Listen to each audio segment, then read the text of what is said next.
Bonjour à tous, bienvenue et merci d'être de nouveau présents pour ce nouveau webinaire de cette deuxième journée professionnelle proposée par le Salon du Livre et de la Presse Jeunesse en Seine-Saint-Denis. Ces deux journées sont composées de plus de 80 rencontres avec l'édition Jeunesse. Nous sommes également très heureux de vous inviter cette année encore au Salon qui s'apprête à ouvrir ses portes mercredi prochain, le 30 novembre, et qui se déroulera jusqu'au 5 décembre à Montreuil. Cette année, le thème est Désir du monde.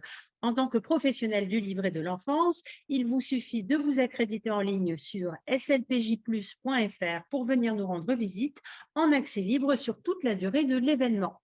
Je cède maintenant la parole à Caroline Leclerc et Jean-Marc Matisse de Nathan Bande Dessinée pour ce webinaire En chemin vers la BD sans texte. Bon échange! Bonjour à tous et à toutes. Merci de nous suivre sur cette thématique.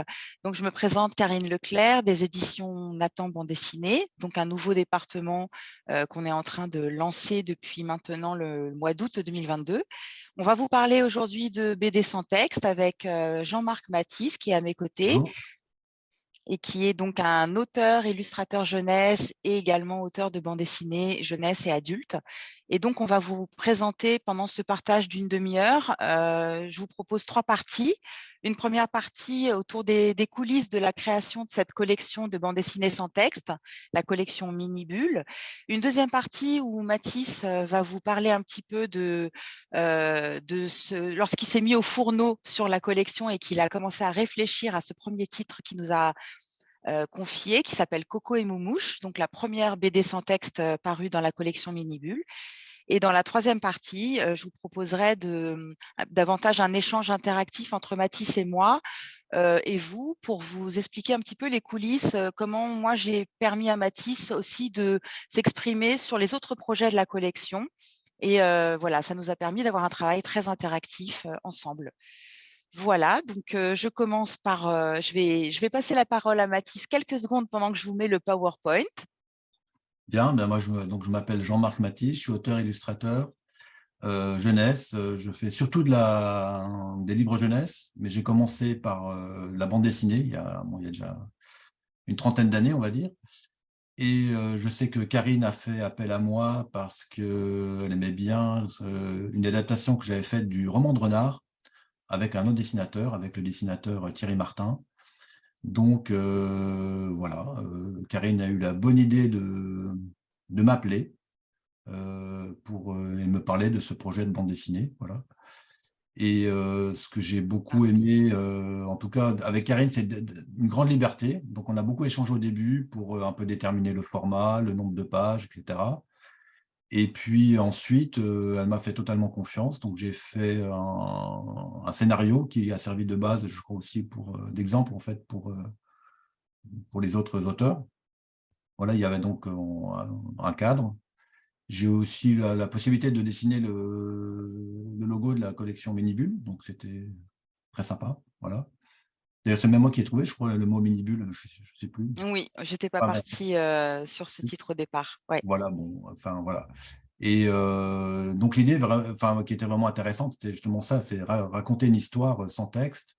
Donc c'est toujours, quand on est illustrateur, c'est un petit challenge quoi, qui est intéressant, surtout que on s'adresse à des plus petits, donc il faut être simple, il faut être clair, il faut que ça puisse être lu par différentes personnes.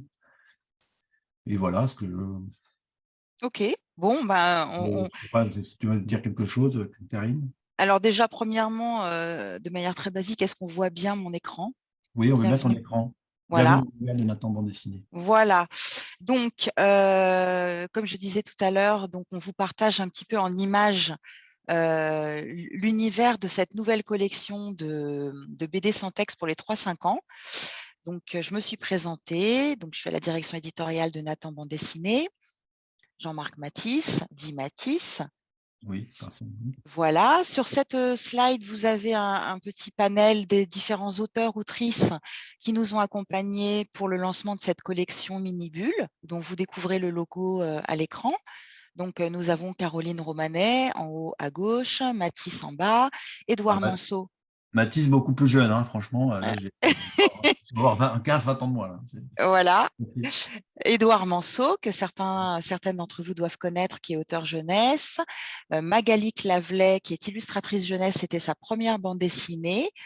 En haut à droite, on a Jane Massey, qui est une autrice anglaise, et c'est sa première BD jeunesse, BD tout court, et également sa première création en France tout court. Et on termine avec Henri Meunier, en bas à droite, qui est un auteur jeunesse également dans le paysage depuis de nombreuses années.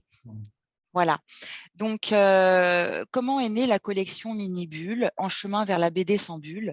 En fait, lorsque j'ai rejoint les éditions Nathan il y a 2 ans maintenant, je me suis interrogée sur ce qu'on pourrait proposer à l'éditorial comme collection qui serait à la fois différenciant, mais surtout qui apporterait quelque chose aux enfants qui n'ont pas en termes d'offres.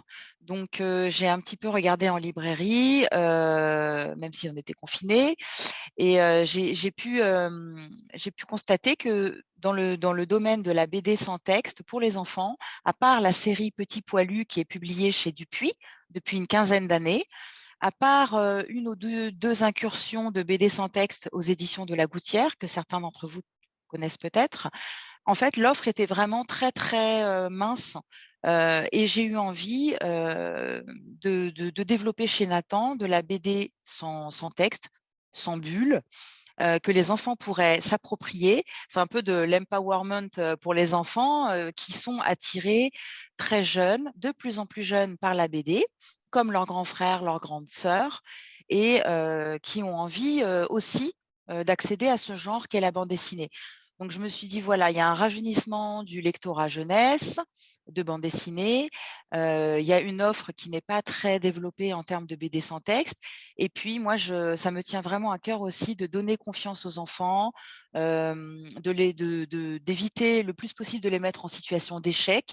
Et donc, l'idée qu'un enfant qui ne sache même pas encore lire, qui ne soit pas alphabétisé, puisse décrypter un récit visuel tout seul, en toute autonomie, ça m'a vraiment motivée. Donc, comme ça est née la collection Mini Bulle. Et donc, j'ai contacté Mathis, je me souviens, c'était entre Noël et le jour de l'an il y a 2 ans.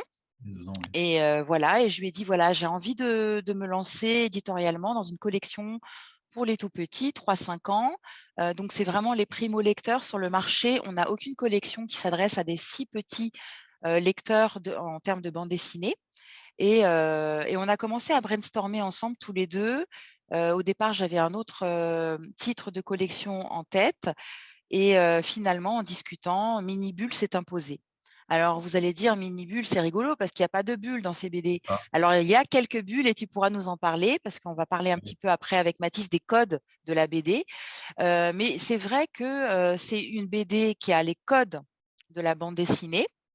Donc là, on a les couvertures de Coco et Moumouche, la BD de Matisse, et à droite, la BD d'Édouard Manceau, c'est dans la boîte. Donc après, vous allez voir qu'on retrouve les codes de la bande dessinée, donc c'est très satisfaisant pour les enfants d'être vraiment plongés comme les grands dans une BD. On a des strips, on a des cases, on a des personnages parfois avec des bulles. Vous voyez en bas à gauche, il y a une bulle. Simplement, on n'est pas dans une BD qu'il faut décrypter en termes de lettrage avec des textes dans les bulles. Donc, ce sont des histoires à chaque fois qu'on a voulu des histoires longues. Donc, ça veut dire que c'est une histoire de A à Z. Il y a un récit complet que l'enfant peut lire tout seul. Pour l'instant, ce ne sont pas des séries. Donc, on a à chaque fois un univers, un auteur, un personnage avec des héros.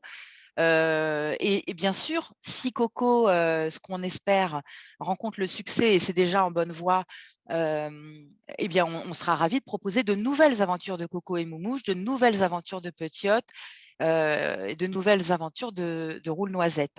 Donc voilà, ce que je pouvais vous dire un peu sur les coulisses, la genèse, comment est née la collection, une observation du marché, une envie de donner confiance aux enfants.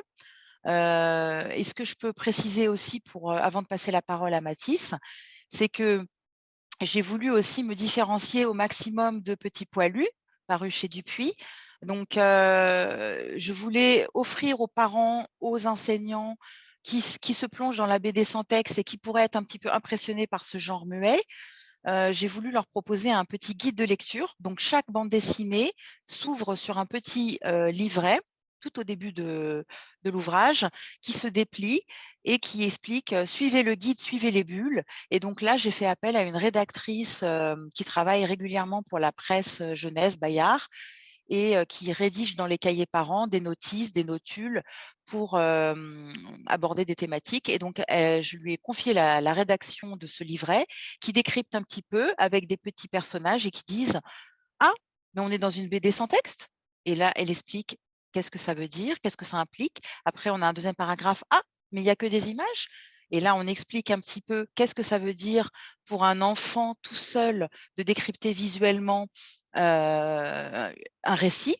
Et puis, à chaque fois, on a dans ce petit guide 2 focus sur les thématiques principales de l'album. Ce qui fait qu'on veut décomplexer vraiment les gens qui pourraient être un petit peu intimidés par le genre sans texte avec ce guide de lecture. Donc ça, c'est vraiment spécifique à la collection Mini-Bulle. Ça s'adresse aux enseignants, bien sûr aux parents, aux adultes de manière générale. Et la dernière chose que je veux vous dire par rapport à ça de manière générique, c'est que Mini-Bulle, on a 3 façons de rentrer dans l'histoire.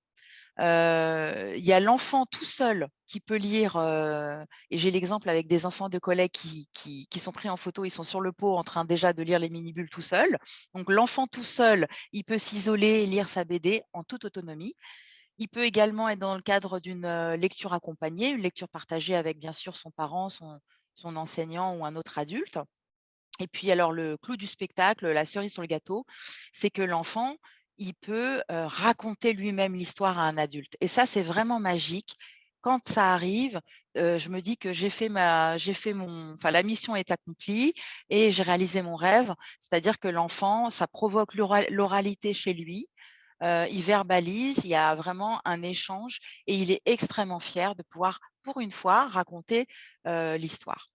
Voilà ce que je pouvais vous dire un petit peu en préambule. Et puis, on va passer la parole à Mathis, qui va nous raconter un petit peu comment lui, il a, de son côté, réalisé cette histoire Coco et Moumouche. Bien, il se trouve que moi, j'ai 2 petits, un garçon de 5 ans et une petite fille de 2 ans. Et je connais bien le problème de quand on essaie de construire quelque chose, il y a toujours quelqu'un qui est là pour vous le détruire. Donc, l'idée est venue parce que je joue pas mal au Capla aussi avec mes enfants. Donc, et la petite, elle supporte pas dès qu'il y a un truc qui est debout, faut qu'elle le casse. Donc, l'idée est venue de là, je pense. Je me suis dit, tiens, il y a un personnage, il essaie de construire quelque chose, et un autre qui lui casse tout. Mais sauf que là, dans la bande dessinée, en fait, au début, le petit loup, il ne voit pas, il ne sait pas qui c'est, il ne connaît pas son destructeur, enfin, voilà. Et donc, il va demander de l'aide. Ensuite, finalement, on ne peut pas lui donner de l'aide. Donc, il trouve des idées pour résoudre son problème. Et finalement, il finit par découvrir que c'est une mouche qui lui casse sa tour de Kaplan. Voilà. Et finalement, par la suite, voilà, ils se disputent un petit peu. Et finalement, ils vont finir par la faire ensemble. Parce que le loup, à chaque fois, il est trop petit pour, à un moment donné, il n'arrive pas dès qu'ils prennent un escabeau, il n'arrive pas à finir sa tour. Voilà, en gros, mais l'idée, elle vient vraiment, je pense, de mon expérience de papa avec mes petits, quoi. Voilà. Il y a l'expérience de papa et après, il y a l'expérience d'auteur. Tu peux peut-être nous expliquer un petit peu comment tu as conçu la Après, contrainte du la gaufrier, difficulté, tout ça.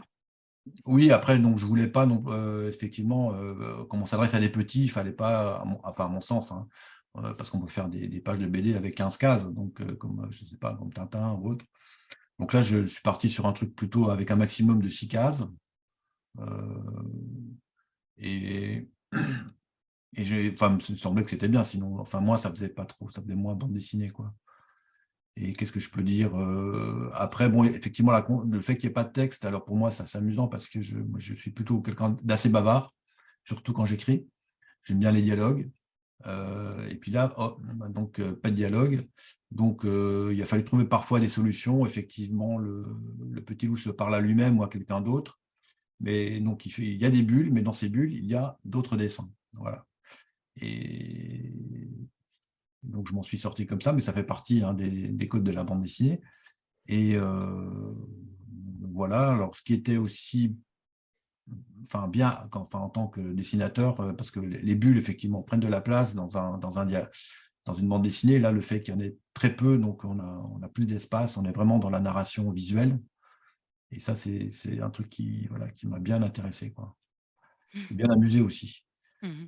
Après, s'adressant à des petits, voilà, donc je reviens sur le fait il faut être clair. Parfois, pour des plus grands, ça peut être un petit peu surdécoupé peut-être, mais il faut vraiment que les actions puissent, faut que tout ait l'air évident en fait, hein, quand on lit une histoire. En fait, avec, Jean-Marc, bon, on n'a pas eu beaucoup d'échanges, de corrections à faire parce que son histoire était vraiment très limpide, et il y avait toutes les péripéties et les rebondissements qui constituent une histoire claire et amusante. Mais c'est vrai que, la contrainte principale dans une BD sans texte pour les petits, c'est d'éviter toutes les ellipses narratives. Donc ça veut dire concrètement que, on ne peut pas avoir de temps mort. Il faut que, l'enfant puisse suivre le personnage et voir d'où il part, où est-ce qu'il se rend. Par exemple, là, sur les planches qui sont à l'écran, on voit qu'il se demande comment il va faire, et puis il sort de chez lui et on le voit sortir. On ne peut pas se permettre de le mettre dans la planche d'à côté, déjà dans un champ. Il faut vraiment qu'on montre tous les passages de transition, de mouvement, de pensée, d'action. Et ça, c'est vraiment un décortiquage qu'on doit faire pour les tout petits parce qu'en termes de repérage espace-temps, spatio-temporel, comme on dit, voilà, il faut que ça soit vraiment très, très limpide. Pas d'ellipse, c'est vrai. Et Pas pas d'ellipse. d'ellipse. Et puis surtout, non plus pas 40 000 personnages, quoi. Donc là, il y a vraiment… le personnage principal, c'est Coco. Il y a Moumouche qui arrive à la moitié du livre, à peu près. Il y a un petit personnage additionnel qui a un petit ver de terre. Il y Oui. a un autre personnage dont on parle, mais on ne le voit jamais. Et c'est à peu près tout. Voilà. Et là, vraiment, c'est assez amusant parce que moi, j'ai offert pas mal de Coco aux copains et copines de mon fils, et il y en a un c'est assez marrant, il s'est vraiment identifié à Coco, quoi, lui. Donc lui, quand il parlait de Coco, il parlait de lui, dis-moi. C'est Oui. assez marrant. Voilà. Bah, merci beaucoup. Alors, juste, on va poursuivre avec les autres et vous montrer des planches des autres titres mini-bulles.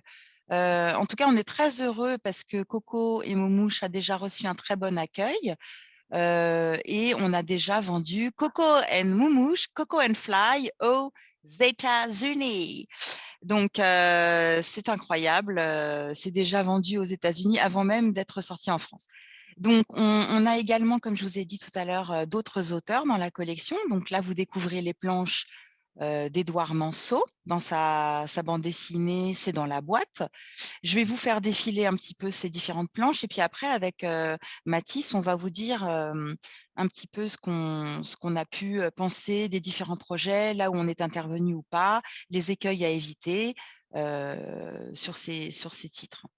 Donc là, C'est dans la boîte, on a affaire vraiment à une histoire on est plongé dans l'imaginaire, c'est une mise en abîme.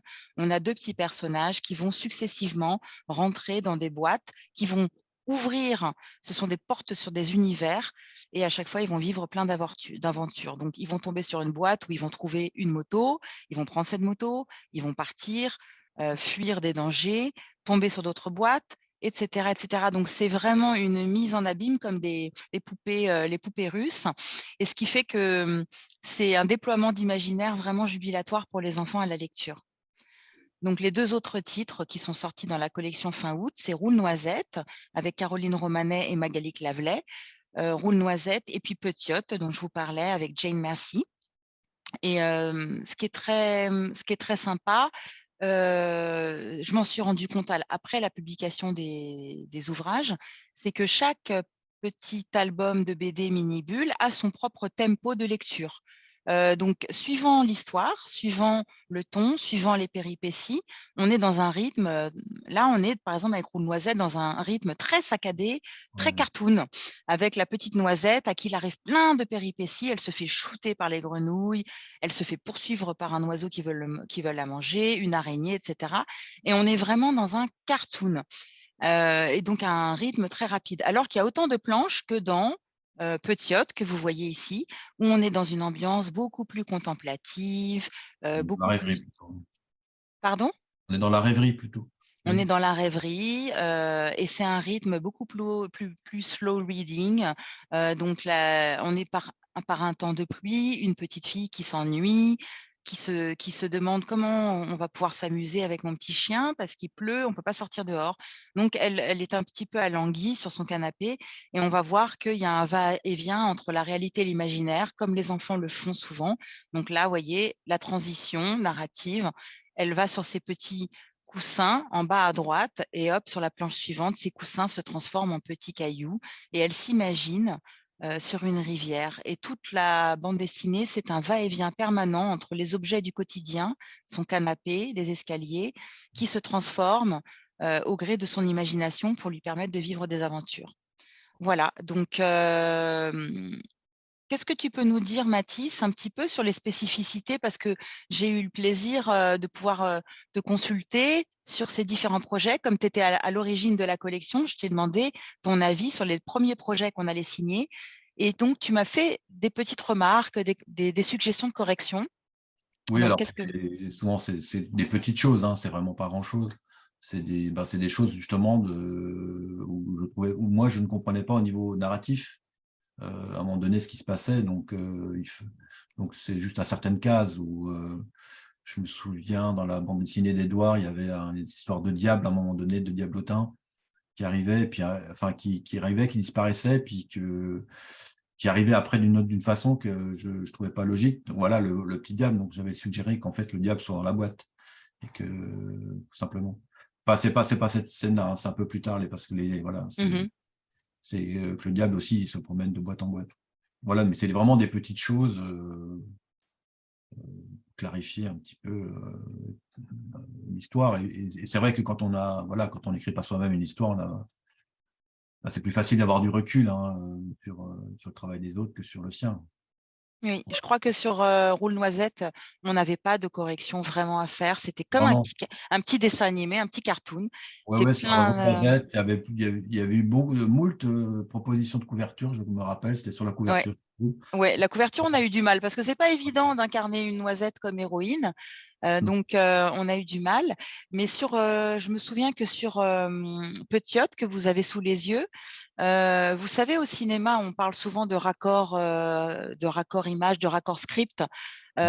Et donc, par exemple, on a la même problématique qu'au cinéma.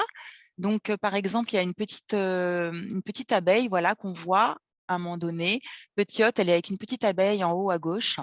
Et donc, j'ai fait rajouter l'abeille dans la case en bas à droite parce qu'elle avait disparu.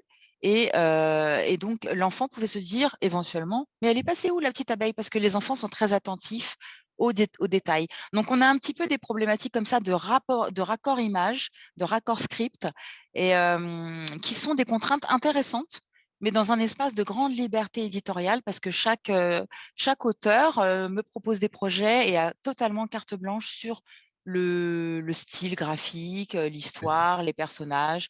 La seule contrainte, c'est de respecter les codes BD et les cases. Et qui vraiment aucun dialogue. Voilà, donc j'espère qu'on aura pu vous intéresser sur cette nouvelle collection de BD sans texte mini-bulle. Moi, je vais départager l'écran. Est-ce que Mathis, tu as moyen de voir s'il y a des questions qui sont posées? Non. Il n'y a pas encore de Il n'y a questions pas de questions. posées. Ah ben voilà. En revanche, ce que vous Est-ce pouvez que vous… dès à présent faire et qui, j'en suis sûre, intéressera tous les internautes, c'est déjà nous dire où est-ce que vous allez vous trouver au salon, si vous avez en tête votre stand, si vous avez en tête les dédicaces, qui sera présent. Ça, c'est toujours des informations très précieuses. Merci, vous avez bien raison de nous proposer d'enchaîner avec ça. Donc, effectivement, le salon ouvre ses portes mercredi 30. Nous avons un stand, les éditions Nathan auront un stand comme chaque année au premier étage. Nous sommes situés juste à côté des éditions Albin Michel, près des escalators. Vous ne pouvez pas nous louper. Je n'ai pas le numéro de stand en tête, mais vous ne pouvez pas nous louper en montant les escalators. On est tout de suite sur la gauche. Et c'est un stand qui, pour la première année, donc aura un corner dédié à la bande dessinée. Vous pourrez retrouver nos 10 nouveautés Nathan bande dessinée et bien sûr les mini-bulles. Donc Mathis ne sera pas en dédicace cette année. C'est pour ça qu'on est super content de l'avoir dans le webinaire. En revanche, il y aura Édouard Manceau avec C'est dans la boîte qui viendra dédicacer sur notre stand, ainsi que d'autres auteurs, d'autres collections, d'autres séries. Donc, on serait vraiment super content de vous retrouver sur le stand et de faire votre connaissance. Présentez-vous à nous parce que on ne vous voit pas, on ne vous entend pas, donc n'hésitez pas à venir. Alors, le stand, ce sera le F20, nous communique quelqu'un. Super. Et j'ai une première question de Anne Paris qui nous écrit: vous avez parlé de cette collection fort intéressante, mais faites-vous aussi des BD classiques avec texte, des romans graphiques et d'autres choses de ce genre, ou uniquement de la BD sans texte? J'imagine que cette question concerne les tout petits, puisque c'est le public que vous visez. Merci pour cette question parce que ça me permet de dire 2 mots, mais je me suis contentée, et excusez-moi, de respecter le sujet en chemin vers la bande dessinée sans texte. Bien évidemment, on a d'autres collections, d'autres projets. Et donc, on a sorti déjà 10 titres cette année. Et sur les 10, il y en a 6 qui sont des BD avec texte pour des enfants de 8-10 ans, et également des romans graphiques qui vont sortir notamment pour le Festival d'Angoulême, donc en janvier prochain. Donc, on a des adaptations de nos romans best-sellers chez Nathan, notamment la série Strom, qui est une espèce de Da Vinci Code pour les enfants en roman et qui est maintenant adaptée des années plus tard en bande dessinée. Donc ça va être vraiment enthousiasmant. Ça, c'est pour les 8+. On a des one-shots avec Léonie et l'Escarabée d'Élodie Chanta. On adapte des podcasts en BD aussi. Donc, en janvier, on va sortir la première adaptation d'un podcast de France Culture, adapté en one-shot, roman graphique, qui sortira à Angoulême et qui s'appelle L'incroyable expédition de Corentin Tréguier au Congo. Donc voilà, on a des BD pour les 8-12 avec des textes, on a des romans graphiques avec des textes, et l'année prochaine, on aura des romans graphiques un peu avec des nouvelles collections inspirées de la poésie, etc. Donc, je ne peux pas vous en dire plus pour l'instant, mais venez nous voir et puis je vous en parlerai un peu plus avec plaisir. Une autre question: pour tous ces projets, que ce soit avec ou sans texte, dans quel état d'achèvement les projets vous arrivent-ils? Faut-il vous présenter un texte intégralement rédigé, toutes les pages déjà dessinées, ou prenez-vous les textes sur des synopsis ou des ébauches? Alors, il y a de tout en bande dessinée, mais je pense que c'est le cas aussi en jeunesse, en album illustré. En fait, il m'est arrivé, il m'arrivera de signer des projets qui arrivent tout ficelés, mais qui sont rarement finalisés. C'est-à-dire que j'ai Léonie et l'Escarabée, c'est un projet qui était sur un Facebook d'autrice de bande dessinée et donc qui m'a été proposé par une éditrice. Donc, mais j'avais peut-être 15-20 planches de finaliser, ce qui est déjà très, très bien. Et j'avais un synopsis complet. Donc, il nous arrive de signer des projets qui sont bien avancés, donc avec plus ou moins de planches, soit au trait, des planches noir et blanc, soit en couleur. La plupart du temps, je dirais qu'un vrai dossier BD standard, c'est un pitch. Ça, c'est très important d'avoir un pitch de 5-10 lignes, un synopsis complet qui nous permet de connaître le début, la fin, le nombre de planches, le nombre de pages, le nombre de tomes et le genre. Est-ce que c'est un roman graphique, un one-shot, une série, une bande dessinée, etc. Et donc, dans un dossier standard, il y a donc un pitch, un scénario complet, et puis généralement 3-4 planches en couleur. Voilà. Et du coup, ça permet à l'éditeur de voir quelle histoire, quelle thématique, quel format, quel genre et quel style graphique et quel traitement narratif. Donc voilà, ça c'est vraiment la présentation standard la plus courante et la plus confortable pour tout le monde. Ça Après, dépend des gens. Ça dépend des gens. Par exemple, c'est vrai que dans les scénaristes de bande dessinée, il y a les scénaristes qui dessinent et ceux qui ne dessinent pas. Donc, effectivement, moi, je dessine et je propose toujours l'histoire complète, en fait, en noir et blanc. Enfin, c'est un brouillon. Enfin, c'est un brouillon, mais c'est lisible quand même par l'éditrice ou l'éditeur. Donc, mais voilà. Et à partir de là, on peut discuter s'il y a des changements, des petites choses. Enfin, tout est possible. Mais enfin, moi, j'aime bien, quoi. Tout est ficelé quand je propose quelque chose, en gros. Ça, c'est super confortable quand c'est comme ça. C'est vrai que c'est à double tranchant, c'est-à-dire que quand c'est tout Ah bah oui. ficelé, qu'il y a un scénario et un dessin, si le dessin ne plaît pas à l'éditeur, effectivement, le scénariste, il prend un petit peu un risque. Mais tout arrive, en fait, tout est possible. Moi, je pars du principe que toutes les configurations sont possibles, personne ne doit se censurer. Donc, par exemple, s'il y a un scénariste qui propose un projet avec un dessinateur, si le dessin ne convient pas à l'éditeur, en toute transparence, le scénariste peut discuter avec son acolyte dessinateur et lui dire, voilà, soit tu changes ton style, soit est-ce que tu m'autorises à faire ce projet avec quelqu'un d'autre. Bon, tout est possible en fait. Hein. C'est Et puis, inconfortable. mais c'est, pardon? C'est inconfortable. Ah, c'est très inconfortable. On Mais fait en un fait, projet avec quelqu'un et puis que finalement on se sépare. mais il y a Voilà. des dessinateurs qui d'eux-mêmes proposent ça. Tu vois, moi, j'ai déjà vu des dessinateurs qui disent, écoute, mon style, il convient pas à cet éditeur, comme c'est toi qui m'as amené ce projet, vas-y. Enfin, voilà, en fait, il y a de tout. Et puis, il y a l'inverse aussi. Il y a des fois le dessin qui plaît beaucoup et l'histoire est un peu faible. Donc, le dessinateur, il a gagné au final que l'éditeur le remarque et lui propose d'autres projets. On rebondit parfois comme ça. Et pareil pour les scénaristes. Donc, en fait, il y a toutes les configurations en bande dessinée. C'est ce qui est passionnant et ce qui est très exigeant aussi. Est-ce qu'il y avait d'autres questions? Comment s'est-il trouvé que Coco et Moumouche se sont retrouvés aux États-Unis? Je voulais te laisser répondre, Mathis, mais tu ne peux pas en parler. En fait, dans une maison d'édition qui a une taille raisonnable, on a en interne des équipes de collègues qui vendent les droits de nos livres à l'étranger. Donc, Nathan, c'est une grosse maison d'édition, jeunesse, avec une production importante de livres d'éveil, de documentaires, de romans. Donc, j'ai la chance de pouvoir m'appuyer, même si c'est un nouveau département de bande dessinée et qu'on n'est pas pour l'instant une grande équipe, mais j'ai la chance de pouvoir m'appuyer sur mes collègues qui vendent les droits avec expertise depuis longtemps à l'international.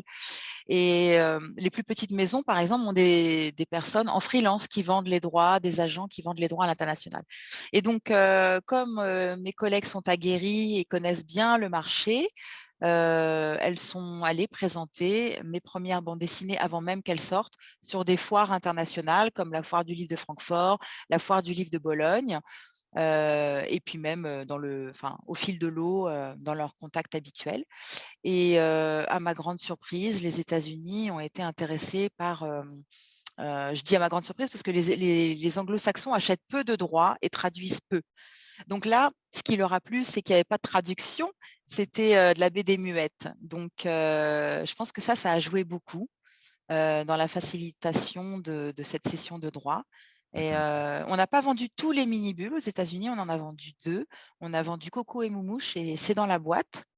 Et, mais les mini-bulles ont été vendus également depuis en Corée, en Italie, au Mexique, je crois. Et voilà, tout ça, c'est en cours en fait. Ok, très bien. Donc Nathan, un éditeur qui a un réseau, on va dire. Il faut, c'est Ah, bien sûr. important. Ah, mais c'est bien. C'est vrai que du coup, le fait que ce soit muet, il n'y a plus de frontières. Ça peut être lu partout par n'importe Partout, qui. par tout le monde, partout, Ouais. tout le temps. Et ça, c'est chouette parce que peut-être que on va toucher sans prétention, attention, hein, à une certaine universalité d'un récit. C'est-à-dire des enfants du monde entier peuvent comprendre parce qu'on fait, on fait référence à quoi? Au plaisir du jeu, par exemple, dans Coco et Moumouche. Peut-être une question pour Mathis plutôt. Oui. Combien de temps faut-il pour écrire un album du type Coco et Moumouche? Oh là là. Alors, pour inventer l'histoire, même si Karine parle de BD, de longue histoire, en fait, il y a 20 pages, je crois, hein, de bande dessinée. C'est pas 20 planches, oui. 20 planches, donc c'est relativement court quand même pour une bande dessinée. Moi, je peux faire ça dans la semaine, quoi. Donc, ça peut me prendre une semaine. Ou peut-être, je ne sais pas, pour écrire l'histoire. Hein. Je parle vraiment que de l'histoire. Ensuite, ensuite, il y a eu du temps entre le moment, il faut que je me dépêche, entre le moment où j'ai fait le scénario et les pages définitives, il s'est passé quand même quelques mois. Donc après, les pages définitives, je me souviens pas, ça allait me prendre un mois. Voilà, j'ai pris mon temps. Voilà. Mais ça s'est fait sur… Tu as intercalé avec d'autres Après, travaux oui, que tu j'ai avais. d'autres choses, je fais toujours plusieurs choses en parallèle, donc c'est difficile pour moi de dire, voilà, j'ai mis tant de temps pour faire ça ou ça. C'est toujours, voilà, quand je fais l'étape d'un livre, je le fais à d'autres étapes sur d'autres livres. Donc, voilà, donc je vais de l'un à l'autre.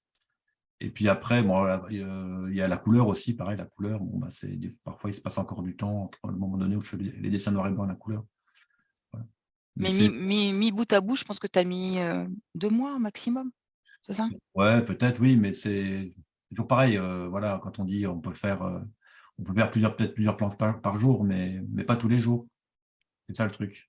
On n'est pas tout le temps super. Enfin, il y a des pages qui sont rapides à dessiner, et puis d'autres qui vraiment il faut passer un peu plus de temps, quoi.